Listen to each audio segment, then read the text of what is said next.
Good afternoon and welcome to our May webinar, Nurturing the Storm, a guide to managing the big moments. I'm Erin Augustin, Outreach Specialist with Early Childhood Health Consultation. Thank you so much for joining us today. ECHC is dedicated to supporting Wisconsin early childhood education providers in promoting best health and safety practices. Our vision is a sustainable statewide model focused on the health and well-being of children across the state. The Wisconsin Department of Children and Families and the University of Wisconsin-Madison School of Human Ecology are partnering to offer health consultation services and other educational resources for early care and education centers across Wisconsin. We are grateful for the support of the Preschool Development Grant and the Roots and Wings Foundation. Our mission is to support Wisconsin's early childhood education providers in addressing health-related concerns and offering guidance on best health and safety practices. We acknowledge the American Indian tribal nations across Wisconsin and commit to offering tailored support to meet the needs of each tribal community. Our program provides general guidance on best practices for health and safety in early childhood settings. For specific child-related questions, please consult the child's primary care medical home. Today's webinar will include introductions, central content, a Q&A session, and closing remarks. If you're interested in continuing education credit with the Wisconsin Registry, please enter your information in the post-webinar survey by Monday, May 5th at 5 p.m. The link will be included in the chat at the end of today's event. You will also receive the link in a post-webinar email sent shortly after the event, which will include slides and a recording of today's presentation. Your attendance will be reflected in your Wisconsin Registry portal within 2 weeks. This will serve as your verification of attendance. Please use the chat feature throughout the webinar to send messages to the host, panelists, or everyone. The Q&A feature is also available for your questions, which can be sent anonymously if you prefer. We also encourage you to use the reactions to show appreciation for our presenter today. If you're joining via a cell phone, the chat and Q&A features are at the bottom of the panel. Today's webinar features Gulshan Motamedi, infant and early childhood mental health consultant at Healthy Minds, Healthy Children, and clinical consultant at Children's Wisconsin's Treatment Foster Care. Now, I'd like to turn it over to Dr. Depesh Navsaria for today's featured presentation. Thank you so much, Erin, and welcome everyone. Great to see so many people logged on for this. Clearly, this is a topic that resonates with many, including myself. I'm really excited to hear what Gulshan will be sharing with us today. I think we've all spent time, sometimes a lot of time, and sometimes maybe less, around children who are having big feelings, and knowing how to address that and handle it best in the moment is one of those challenges we all face. So with that, Gulshan, welcome to the webinar, and I look forward to your presentation here. Thank you. Thank you so much. Thank you all for being here. I'll go ahead and share my screen and then get into the presentation. So welcome all to Nurturing the Storm, a guide to managing the big moments.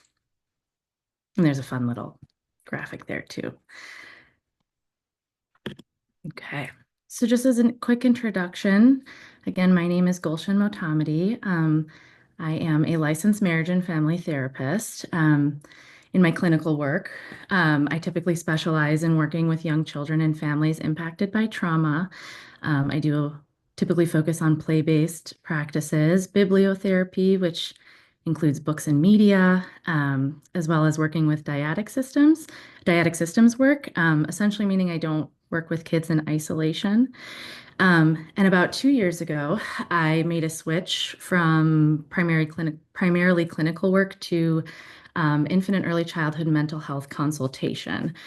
So in 2013, the Wisconsin Alliance for Infant Mental Health was awarded federal funding to develop and implement our first statewide consultation program for infant and early childhood mental health called Healthy Minds, Healthy Children.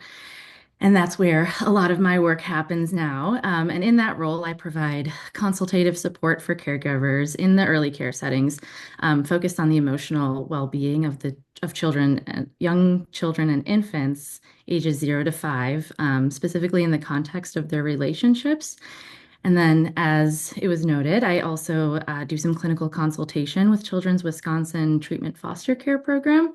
And that is a clinical consultative support for social workers who are working in treatment foster care, as well as support for foster parents, again, coming in with that lens of infant and early childhood mental health. And so just to kind of review some of the pieces that we'll be going over today, we'll dive a little bit more into what the lens of infant and early childhood mental health consultation is. We'll talk about something called climate, because we are here to nurture the storms, right? And then why it matters. And then we'll dive into some tools and insights, what's happening in the body when we're met with tough moments, some tangible tools and frameworks that I hope you can take back with you. And then we're going to talk about self-attunement, and we'll get a little bit deeper into what that means and why I chose the word self-attunement. And so we'll hop in with just this lovely video. It was developed by First Things First in Arizona.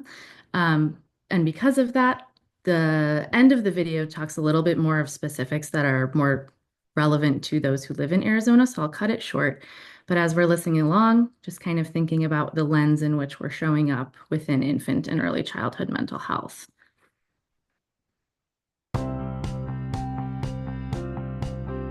What are my hopes for her future? I think what's most important to me is that she's healthy and happy. I want them to be responsible and respectful and successful. Curious about the world, someone who loves learning. To give back to her community. I want my child to have the opportunity to follow his dream, whatever that is.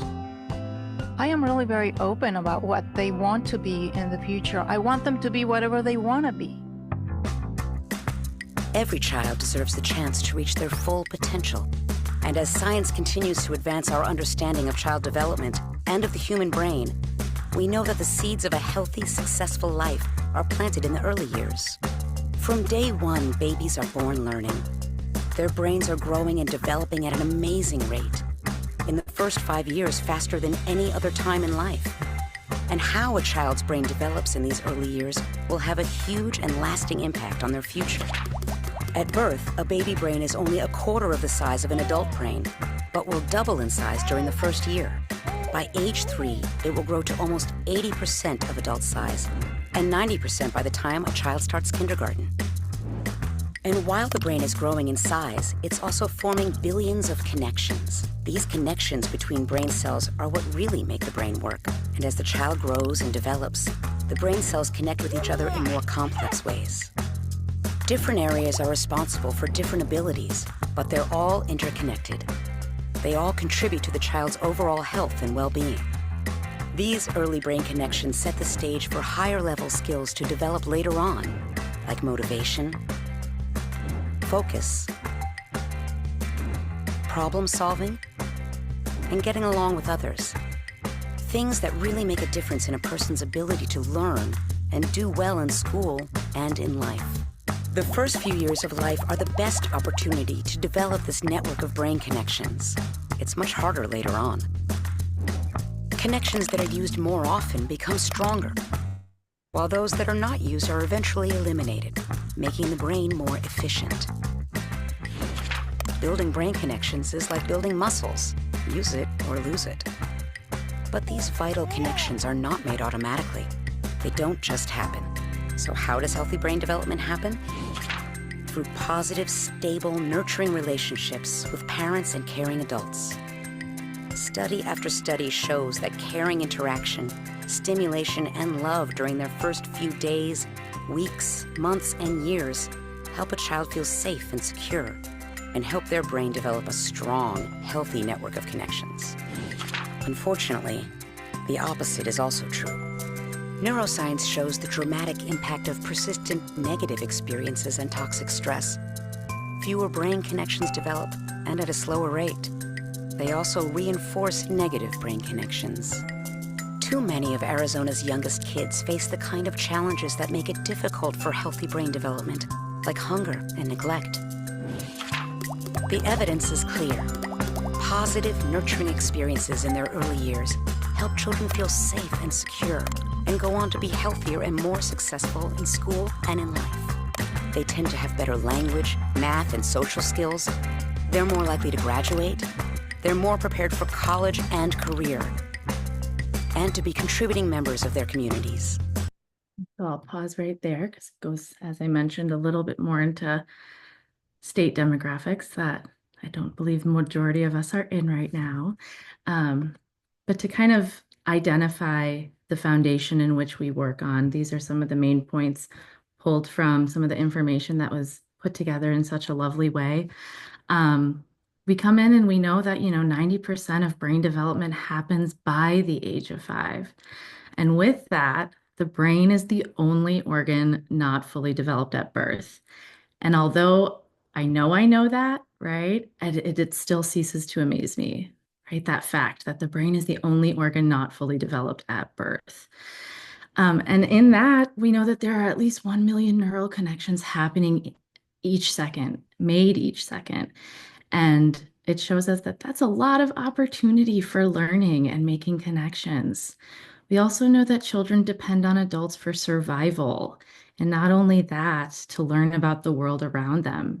And that happens through the context of relationships. We can't really sit down and have a conversation with babies about what they understand because they're still learning and they don't have the capacity to do so. And so those brain connections don't just happen on their own, right? They depend on the connections with us as the adults and as the caregivers. Consistency, responsiveness, and nurture, all of those pieces, as we all probably know, create those positive connections through that relationship. And we know that, right? And so a part of that is that I want to name the part that we might not always remember to put at the forefront of our mind is that positive early relationships really do depend on the well-being of the caregivers. So the adults matter, you matter in that, and in the success of building those relationships. So how do we maintain positive, healthy relationships during a storm? One way that within Healthy Minds, Healthy Children, one way we do that is we think about climate. One of the tools that we use is the Child Observation Manual called, which it refers to Climate of Healthy Interactions for Learning and Development, developed by Yale. And in our manual, it states that meteorology often refers to climate as the prevailing weather condition in a given setting. And so in early childcare settings, right, there's a distinct impression or feeling when we walk into a classroom, right? It's kind of the vibe, if you want to put another name to it. But we're assessing the climate, right? And if you can imagine stepping into this climate right here, what might it feel like? It might feel warm. It might feel breezy. It's a sensation that we have when we step outside and we can feel, just much like when we step into a classroom, we can feel the energy, right? The buzz of learning. If we're having a hard day, it might feel a little bit different. Much like this, what might this environment feel like or this climate feel like when you step outside? What's the sensation? What's the feeling? And that sounds very subjective, right? So there's a way that we have to gauge that. So how do we gauge climate? Well, there's two pieces that we anchor on, right? The actual method or practice of instruction.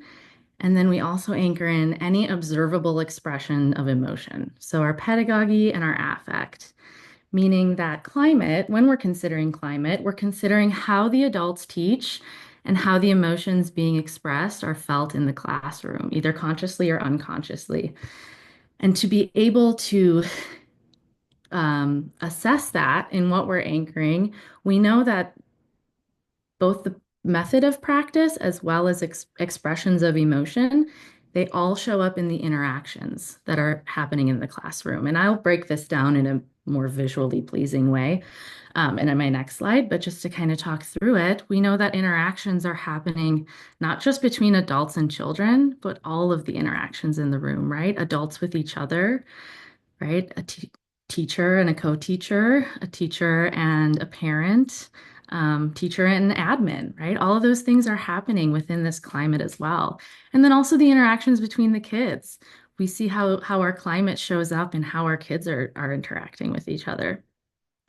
And then again, when we're assessing that, so we're looking at the interactions to assess on those anchoring points. And then we know that there are multiple ways of communication, right? Interaction involves communication, but it's not always verbal, right? It's not always what we say in the words we use. Sometimes it's paraverbal. Oftentimes it's paraverbal. How we say it or our tone of voice, that's a big one. In the middle of a storm, I can't imagine, right? Sometimes, right? The volume might shift a little bit.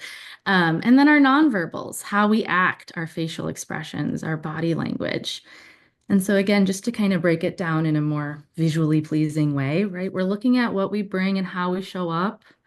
And then we're assessing that on our interactions. And then within that, how we're communicating. And so within the framework that our assessment tool, the child, offers us, they name and they essentially say that we as the adults, we are the climate makers. That makes us the climate makers. And why is that? The reason we're climate makers is because children have a natural impulse to learn and master new skills. And when the climate is healthy and responsive, they're freely able to do so, right? They've learned through connection that it's safe to explore. And in infancy and early childhood, exploration is how we learn. Another thing y'all are doing every day, right, is tailoring the environment to address both individual and group needs. That includes how you're communicating, right? All those 3 levels of communication, what's happening in the interactions, the materials you bring to your classroom, the experiences you offer, schedules, routines, and doesn't end there, right? That's just what visually worked with our PowerPoint, but I know that a lot more goes into that as well. And then they also state that a healthy climate is so essential to learning that the environment is referred to the 3rd teacher in a preschool classroom. Meaning you as the climate maker, right? If we can get there, if we can think about all those pieces, right? How I'm communicating, how I'm interacting, everything in the classroom, all the good stuff, right? Then we can rely on the climate to help support us as we go through the tough moments or as storms come. So essentially, that means that we as the adults are the most powerful teaching tools through our words, our actions, our affect, our attitudes. Let's add a few more on there, right? Our interactions, what we're bringing into the classroom, our materials, all that lovely good stuff. And I'm asking you to consider a lot. And in doing so, I also want to pause and I want to name. That's a lot, right? I'm asking you to consider some pretty intense things and a lot of things in that as well. And I want to name that I recognize that there are increasing ratios, right, for child to caregiver. There's increasing numbers of individual needs. There's a requirement for maintaining documentation. And if you're logged in virtually, right, if you've got a digital portal, the demand is even quicker to get those done. There's economic factors, there's managing adult relationships, there's maintaining state licensure standards. And then there's that little old thing called your personal life, right? That I'm asking you to think about things that are very deep, right? You have a laundry list of things that are already on your plate, and I want to name and recognize. I can't change that, but I do want to say it's a lot. And I see that, and I so appreciate the work that people do, continuing to do in all of the pressure that is that. And I didn't make this graphic here. If I did, I would have added 3 more babies, and that would have been an infant room at ratio, right? And I would have named it, but don't you just play all day? Because I don't think there's always recognition for how much work an educator is doing in a classroom. It's a lot. And my hope is that we can build some insights together, help stuff some of our sandbags, right? Prepare some sandbags for a storm. We can be ready. our prevailing climate is typically lovely, right? We work on that. And so sometimes we need safeguards. We need to pack those sandbags just to make sure we're prepared. And hopefully these pieces that we're going to jump into are going to be helpful in remembering that. And so we'll go over our biological processes, what's coming up in ourselves and in a child in challenging moments during those big storms. We'll talk about tangible tools and practices for guiding and supporting a child. And then we're going to talk about self-attunement. And there's that word again, right? Tuning into your needs, checking in and listening to the message your body and mind are sending you. And I've got our lovely friend here, right? Our meteorologist. She's working with us. She's given us a forecast and she's saying we might have a storm coming this week, but we know we're working and maintaining our climate every day. So we'll feel prepared, right? We're packing the sandbags. And so we're going to jump into some of the more biological pieces. And for those of you who know this, you're one step ahead. That's lovely. This is called the hand model of the brain, developed by Dr. Dan Siegel. And just to prepare, just to kind of ground ourselves, I wanted to offer you this so you have a context of where we're going with this. And so if you take your hand, so this is the hand model of the brain. If you take your hand, I want you to fold your thumb, make the number 4 with your fingers, right? This part, and we'll talk about this. It'll talk about this in the video, but I just want us to ground in it.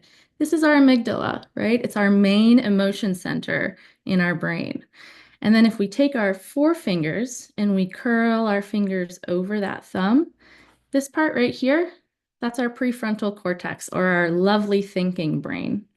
And just so you have that, so as you're following along, you can think of that. It's supposed to represent a model of the brain to help communicate with others and understand the neurological processes that happen in big moments. So here we go.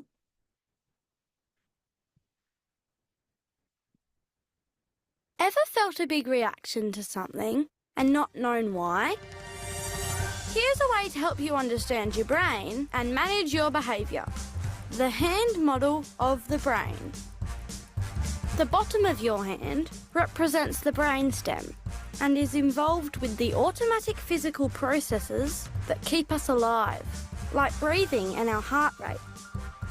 Your thumb is your limbic system, and with your brainstem forms part of your emotional brain. This helps you to manage and understand your feelings and stress responses. The outside of your hand and fingers are your cortex, or your thinking brain. When the thinking and emotional brain work together, it's easier to manage your emotions, talk with others, and problem solve. But if you feel surprised, unsafe or scared, your emotional brain takes immediate action. It can act much faster without working with your thinking brain, so you flip your lid. If you're in real danger, acting fast can help keep you safe, and that's really important. And then when the danger has passed, your lid comes back on. Your thinking brain is back in control. But sometimes we flip our lids when we don't need to. How we think and behave isn't helpful. You can practice putting your lid back on by breathing slowly or by spending time with someone you trust. This tells your emotional brain you are safe, and it can work with your thinking brain again. Now your whole brain can help you manage your behaviour and your feelings.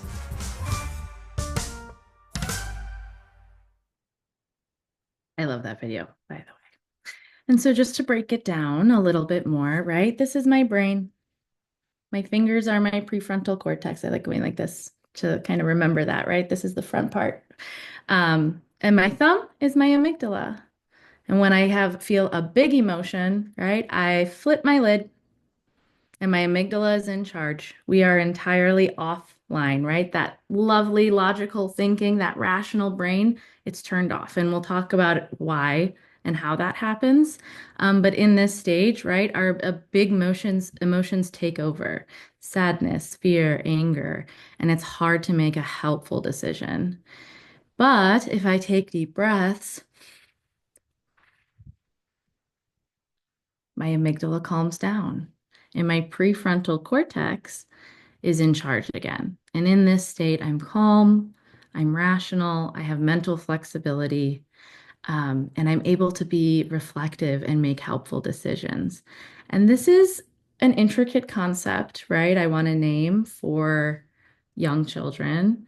But I also want to name that when we build insight within ourselves, going back to the adults being the most powerful tool in the room, you're the climate maker, right?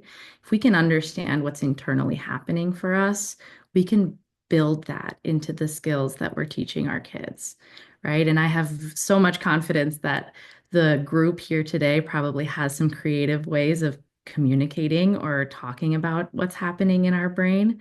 But sometimes it's as simple as, whoa, I flipped my lid, right? Not having to get too deep into the science of it, but building that in so we're scaffolding and building on that understanding. And so while we're thinking about what's happening in the brain, what's happening in the body when we flip our lids? And so I have this page here from my favorite book. It's called Poppy and the Overactive Amygdala. And it's advanced. I would say it's primarily targeted for older children and adults. But again, it goes back to that insight, right? If we can understand what's happening, we have a better chance of guiding a child through those storms, of nurturing those storms, right? Nurturing is being understood. Being nurtured is feeling like you're being understood. And so in this book, Miss Poppy here, she's letting us know that her fight or flight was triggered, right? Her amygdala was switched on. She flipped her lid. And now we can think about now what's happening in the rest of the body. Well, there's a signal that the brain sends. Our amygdala is saying, we got to fight, flight, or freeze. And so it's rerouting adrenaline to in the rest of the body. And so what happens in that, right? Why are we offline? I mentioned I talk about that. Well, that's the first one at the top right there on the right.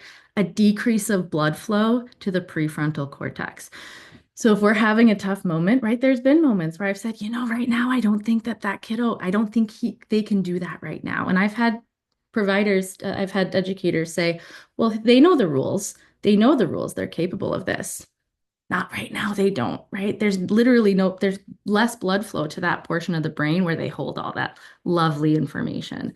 So what else is happening in the body, right? It's gearing up again for fight, flight, freeze. And so our eyes are glassing over, our pupils dilate, our thoughts are racing, our palms are sweaty. My palms are a little sweaty right now. I'm a little nervous, right? My jaw clenches, my heart rate speeds up. Lungs take quick, short breaths. I think you see that in kids a lot, right? Right? That exacerbated breath. The most interesting one I find is digestion stops. I think that's just, you could go down many thought holes with that. And then our muscles start trembling and muscles actually receive more blood and tense up. So the body needs to direct its resources to help keep you safe. And as the video mentioned, right, sometimes we are triggered to feel our flight or fight response is triggered, even if it's not immediate danger. But Poppy here does a really lovely job of explaining, things that signal danger to her amygdala, right? They might not seem dangerous to other people, but her amygdala can't tell the difference. And so these are an example of things. They might look familiar to you, right? Put away your art project. Art time's over. No, you can't have a puppy, right? That's harm. That doesn't feel like a big thing, but for a child, right? As they're still learning to understand what's safe, how to cope with the emotions, there has to be a sense of understanding of the emotions for them to be able to tap into knowing what to do next, right? And we help them through that because they don't have those skills yet. And so something that can help us, I added this in here, right? Again, it's a bit intricate, but if we go back to the idea of you are also the strongest tool in the classroom, well, we have to understand what's happening to us. That helps create empathy because I can envision and understand what you're feeling. And so this is something we can use if you'd like to map one out right now. free draw it, right? Freehand it. Mine usually ends up looking like Gumby, so it doesn't, if that means anything to you. So it doesn't need to be perfect, but I want you to think about, right? Are there moments where I can pause and wonder about where I feel an emotion in my body, right? I just mentioned that my palms were a little sweaty, right? That's where I'm kind of feeling the adrenaline of talking to you all today. And then where do we notice tension or discomfort? And in this photo, you can see, right? There's pressure on the head, right? Maybe my eyebrows get scrunchy. I know that's something that happens for me. Those red lines around the shoulders, maybe it's tension in your shoulders. Maybe it's an upset stomach or a sharp pain in the chest, right? It's checking in on ourselves, and that can help inform how we respond to a child. And so we're building off of, right? We're kind of going from the neurological to the body, and then how our next step is to talk about how do we incorporate all that with children.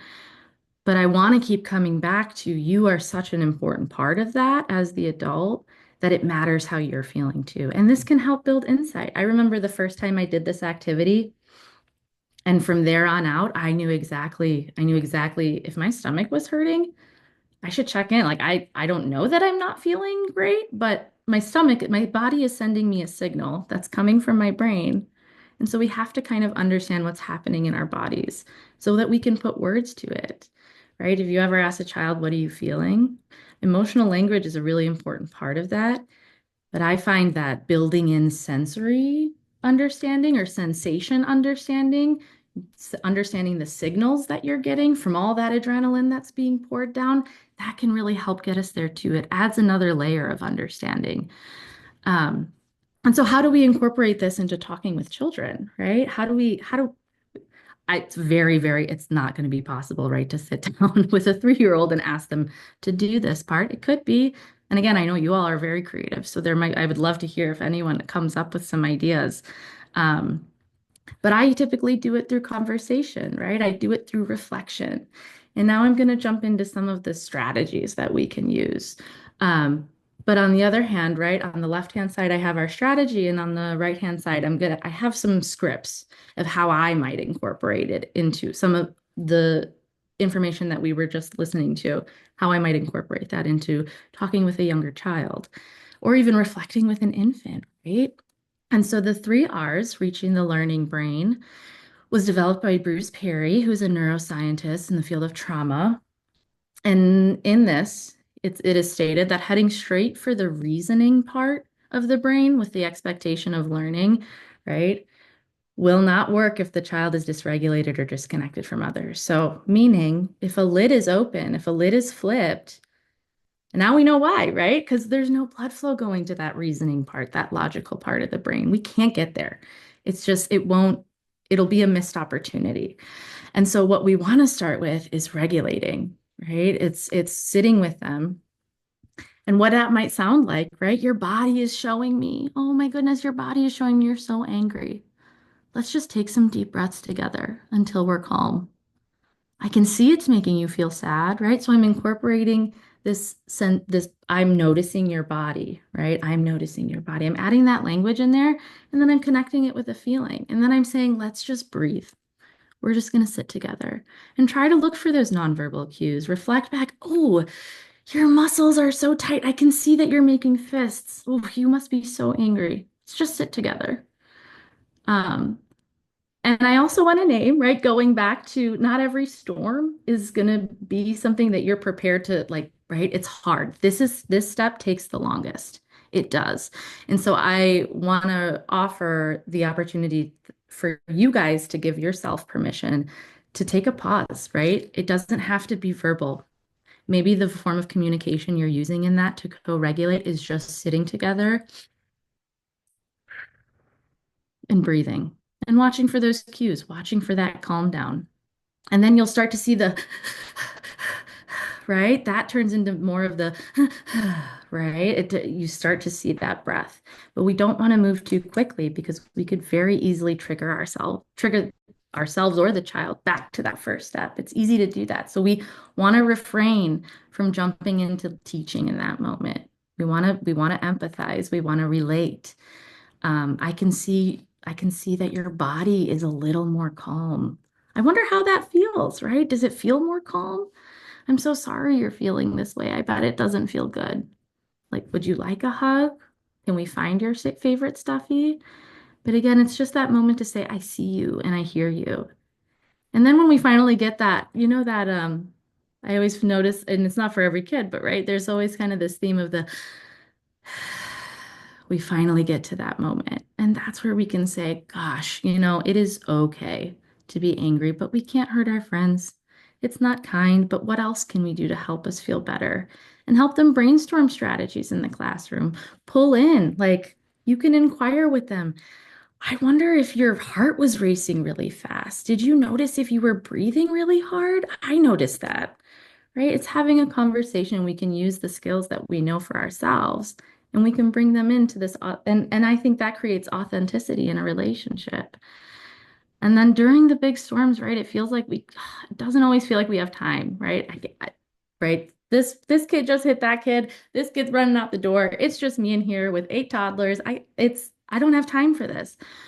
But I promise you, it's if we can slowly practice it, right? Not having it perfect every day, but having it on the forefront and understanding that maybe we have to take steps to get there to help them bring that lid back down so we can nurture the storm, right? This is nurturing the storm. We're taking steps to nurture. And if we can hold on to that and think about that in those hard moments, even if we don't nail it 100% of the time, right? It will become embedded in the way that we communicate and the way we think about each other and the children in our classroom. And so as we're thinking about that, thinking about how not every storm is going to be perfect, is not going to be resolved perfectly. Um, I want to name that repair is one of the strongest tools in your toolbox because repair is utilizing yourself to come together. It's an intentional effort to come together in the hard moments. And remember, there's 1 million neural connections being made every minute. So if we have a hard moment, we can come back and create a different connection off of that, right? Because it's absent of shame and blame. It's not trying to teach anything. It's strictly emotional. It's descriptive. It's nurturing, right? As the adult, how powerful for me to step into a room after a hard moment and say, I'm so sorry that that happened. I felt frustrated and flipped my lid, right? I flipped my lid because we were running late, right? That's fair. We have very important meeting. We have a very important doctor's appointment and we don't want to lose our spot. But it's not okay. It's not okay that I yelled. And when we're able to lean into the repair and have faith in the repair, that it means much more than I think we can anticipate just by talking about it, right?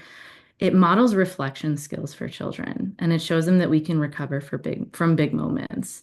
And that helps with their social skills in the future. That builds confidence. That shows that I can have a hard moment and I can bounce back and I can keep trying. I don't have to give up because I can see that there's value in coming back in the repair. And it's possible, right? We can move forward from hard moments. We can move forward from storms that maybe devastate our classrooms in a moment. Because it's hard. It is. It's emotional. And I want to start to lean in now to the self-attunement, right? And all of these pieces kind of rely on that ability to tune into ourselves. And I wanted to start by kind of naming how we define attunement within the APA Dictionary of Psychology. And it talks about that it's the matching of affect between a child and parent or caregiver to create emotional synchrony. Attunement communicates to the infant that the parent can understand and share the infant's feelings. Now, what does that look like when we're adding ourself into that equation? Well, what we're doing is we're essentially attempting to understand our internal world, our internal experiences, and our external experiences. And so it's coming back. Attunement is so nurturing, right? I'm letting you know that I understand you.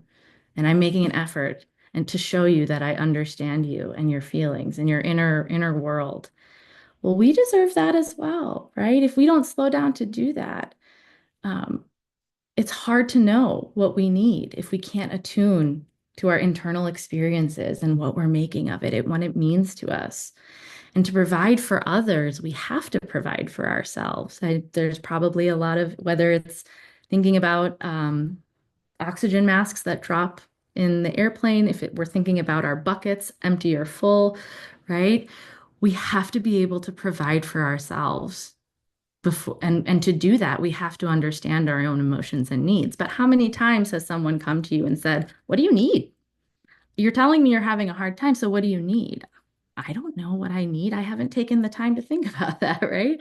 So self-care, right? And this is, we went back to the question that I posed, or the comment I posed earlier, is why self-attunement and not self-care? Because we can't have self-care without self-attunement. If I showed up and said, "Hey, you should take more bubble baths," is that really what you need? I don't know, right? I can't guide you on that. I think there's a lot of talk. We have so many examples of self-care, which is so beautiful. And I think there's a piece, especially in early care and education, that self, because you are the strongest tool in the classroom, it's imperative before we can get to the self-care piece, right? We have to be able to wonder about ourselves as well, and how we're entering the climate. How are we showing up as climate makers? And what do I need to be a climate maker and a successful climate maker? And so tuning into ourselves opens doors for self-care, which opens doors for quality care. And I want to name, right? Life in general, but particularly in an ECE classroom, moves so fast. And so a framework I want to offer you is offering you the opportunity to remind yourself and give yourself permission each day to lean into the pause, right? And the pause can be a pause can happen from from napping the last kid, from that walk from the nap area to the sink, right? That pause can happen there. That pause can be 5 minutes, right? It's hard to find, but it's just being curious, right? It can be simple, a couple of short breaths. I don't want to put too much on you, right? Because again, going back to the graphic that I named, "Oh, but don't you just play all day?" Right? No, we don't. So we don't have a lot of time. We have a lot of things to think about. But I want to encourage you, just 1 minute of the day, just as a reminder of today, I'm going to lean in at least once and check in on me. And how do we stay curious about ourselves, right? It's wondering, what am I feeling right now? Well, I'm not really sure. Well, why do I feel this way? Well, where is it showing up in my body? I don't know. I think I'm starting to get a headache, so maybe I'm just frustrated. All right, well, what can I do to support myself in this moment? Can I have a snack? Can I get some water? Can I just pause for a second and take a breath? Can I change my environment? You better believe all the years that I was in an infant classroom as well as nannying, Enya was on an hour before nap time every day, without fault, without a doubt, it was on. And a lot of that was for me, right? But it helped change the environment in a short period of time to help me reground for the next step of the day. And then that last question of, is there anyone I can trust? Anyone here immediately? Is there anyone in the building I can bring forward? Or later in the day, can I talk to someone later in the day? Just thinking about those things, staying curious. What can I do now? And I added this in here, right? It's a quick acronym for thinking about that pause. And it kind of meets checking in on our basic needs. And these are a lot of questions I'm throwing at you to be reflective on. But at the end of the day, I just want you to remember, if anything, right? The halt, right? Johnny D just pulled someone's hair and I'm about to respond, right? I just want you to remember that, right? The halt, hold on. Am I good? All right, I can handle this, right? This is good. We can do that. I just want to name that it's remembering that you are able to give yourself permission to lean into those pauses. And then to wrap up, right, I just want to offer a moment of grounding and maybe just thinking about this idea that as sandbags loosen on hard days, right, we've spent all this time packing this lovely sand in there. We might have had a rupture, but we had the skills to sew it back up. We repaired it. But then some days are harder, right? But as those sandbags loosen, I will nurture the storms by remembering you and me too. And I'd like to invite you to sit in in this grounding moment with me. And this comes from Compassion Resilience, Health and Human Services Toolkit. And it's just a reflection and a reminder of how important you are and how important understanding is and building on that. And so feel free to get comfortable, lean back, feel free to close your eyes. If you don't want to do that, you can just listen along. And this is called Just Like Me. Just like me, this person is seeking happiness in their life. Just like me, this person is trying to avoid suffering in their life.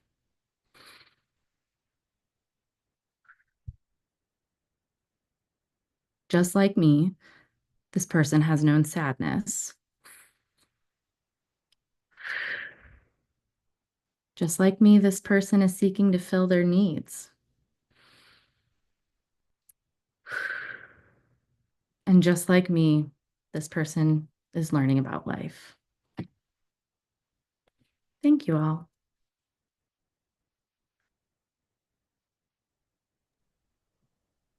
Gulshan, thank you so much. There, as you can see from the hearts and all floating up on the screen there, there's a lot of gratitude and many comments in the chat, particularly that closing, but really the whole thing was just really just so helpful and I think filled with just so many incredible insights that was just a delight. So just wanted to say thank you there. Thank you. Thank you all. Yeah. Folks, if you have questions or comments, please in the chat or the Q&A. I see a couple of comments so far that I thought I'd just share with you here. One person commented that your voice is so calming and all. And someone else commented just that this was very reaffirming for them about how to approach all the things they're doing, that they're on the right track.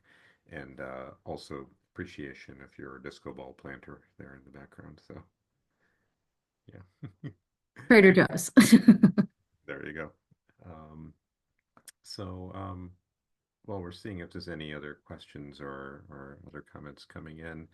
I thought I'd ask, as you're working with early childhood educators and other caregivers of all types, what are some of the common like pitfalls that you find? Like people hear a presentation like this and have the same reaction that everyone is having and say, "My goodness, this was amazing. I get it." And something isn't going right. What do you find is the most common thing that seems to cause challenges for people? Absolutely. I think that's a little bit why I kept leaning into the you matter in this. I think life, especially now, goes so fast. Um, and I think that we try skills sometimes, and because it takes a little bit longer to maybe tweak it one way or move in a different direction, things move so fast, right? And so sometimes the repetition is hard. And I think being able to stick with it and again, having trust that the climate that you're creating is going to be something that's going to help you. It's going to be that third teacher or parent or whoever in the room, right? I think that can always be the hardest. And I think it comes down to time. And with time, we kind of miss those opportunities to check in on ourselves, but then also kind of keep the momentum going in those moments. Yeah, I think sometimes we have a tendency to want to move on to the fixing something immediately that we forget to do some of that groundwork that would establish a good climate and the right context for anything we may do to be successful. Yes, absolutely. And that's something I've worked on and processed as a infant and early childhood mental health consultant is checking in on my desire to be pulled to the fix, right? Because I can't, right? And I walk into classrooms and I say, I'm not the expert here, you are, right? I'm just here to sit with you and wonder with you and offer things here and there, but you're the expert. And yeah, yeah. There's a question in the Q&A here. What guidance do you have about how to initiate conversations with early learning providers about all this? I think maybe starting with the validation, I think validation can open doors around. I think that's kind of why I started with, and whatever I'm about to throw at you, there's so much else going on. And I think that can open doors. It's kind of similar to the regulate, relate, reason. If we feel understood and we feel validated, then we can start moving towards that learning phase and really identify and implement and think about those things, right? Have some flexibility in how we're moving through space and how we're thinking about things. Mm-hmm. Yeah, and I think it comes back to that notion of climate, right? And all. If someone's not feeling ready to um, think about all these things and go on a journey because maybe they're too stressed. Sometimes there's places where there's so much stress that's like you can't even make that first step, right? So first it's sort of like I would argue almost like a stress reduction emergency, right? Right, right. How are we how are we finding those moments during the day, right? I think that's important to establish. Do staff and educators feel like that's reasonable or practical? And that's kind of why I lead with that piece of I'm not saying every day is going to be perfect, right? But for us to make steps forward, we have to be in a place to be able to do that. That's the important part. And that's when we can start kind of working those other muscles as well. Mm. I think also several people commented on this, and I was thinking about this as well, that uh, we were talking ostensibly about how we approach children and their feelings, right? But as has been noted, right, this is also in a sense sort of a strategy for being a good manager. Mhm. You know, Absolutely. yeah, these are all human things. They're not just child things. Yeah, yeah. And I think we think about how, right, it goes back to I think the question that's always posed is how do infants and early childhood, like young children, sorry, how do infants and young children, how do they have mental health? Like, what do they have to be stressed about? And this helps highlight for us that it's about the relationship, right? It's about feeling safe. And as humans, it's all relationship, right? Like we're all connected to people. And I think that idea of how we are in our relationships and thinking about interactions and communication can be applied across the board. Our friends, our coworkers, our parents, everybody. There's another question here. Is there a one-size-fits-all kind of situation to help relate to the kids and calm them down? I think they may mean kind of an intervention or a strategy that would help. Like, is there sort of a yikes? I can't remember what your slide said, and I can't think about this in the moment. Where do I start? Might be how I'd interpret that question. Sure. I mean, I'm a big advocate of the pause, the halt, right? And as I mentioned, even if we're trying to regulate, you don't always have to come up with these magic words. It can just be making sure that you're regulated in that moment because in that something's happening. You sitting together and just breathing, there's connection happening there and there's co-regulation happening there. And so I think remaining calm can be a one size fits all of I'm just going to sit here and we're going to now if they're throwing punches, right? Like I I don't know that we can find a one size fits all, but I think it's continuously checking in on how we are, how we're doing and how we're showing up. Hmm. Yeah, it's And funny. the repair, right? That's why the repair exists because we don't always get it, yeah, in the moments. It reminds me of something I heard years ago when we were being trained in how to respond to a code, right?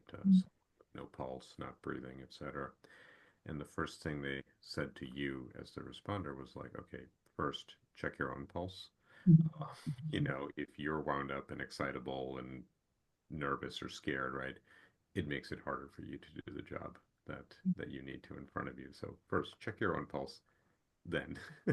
Mm, I love that. Check your own pulse. I know I've been using the oxygen mask example of how airlines always tell you to put your oxygen mask on first if you're with a child, because if you're not there, who's going to do it for the child? So I like that. Check your pulse. That's a good one.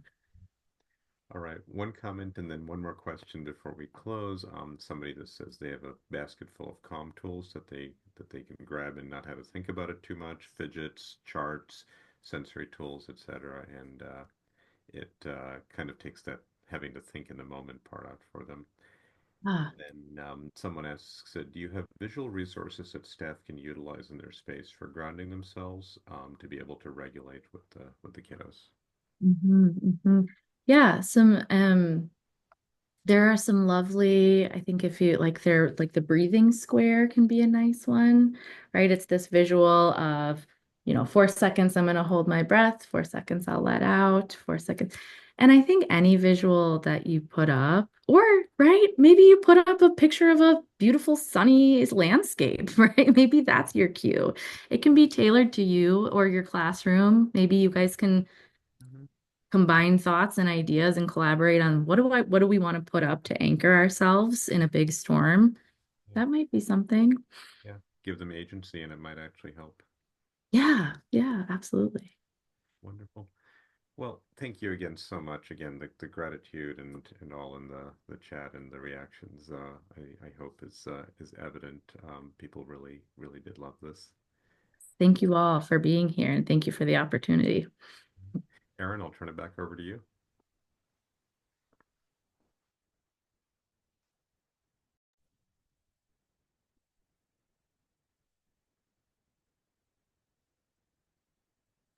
Thank you everyone for engaging in today's discussion. As we wrap up, we'd like to highlight the various free services offered by Early Childhood Health Consultation.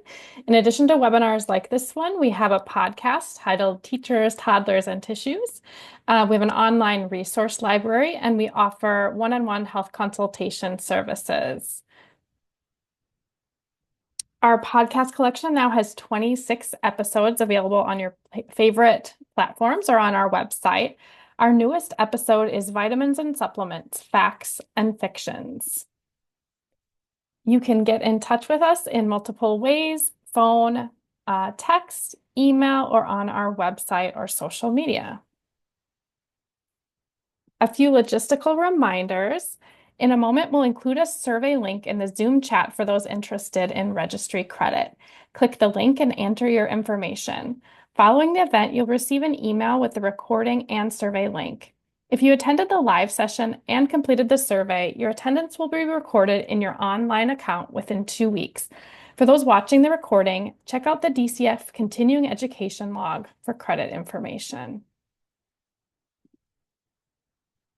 Now please check the Zoom chat for the post-webinar survey link. If you're using a mobile device, find the chat icon at the bottom panel. If you're watching this webinar as a recording, please use the link to enter into the continuing education log through the Wisconsin Department of Children and Families. Thank you so much for your attention today and for all you do for children and families across Wisconsin. Dr. Nafsari, would you like to offer any closing thoughts? Thank you so much, Erin. And just again, thank you all for joining us. I hope that you take the words we've heard today to heart. That just like us, you matter, and it's something that you matter to a lot of kids, you matter to a lot of families, and you matter to your own families and loved ones as well. We're deeply grateful for everything that you do. Thanks, and have a great day.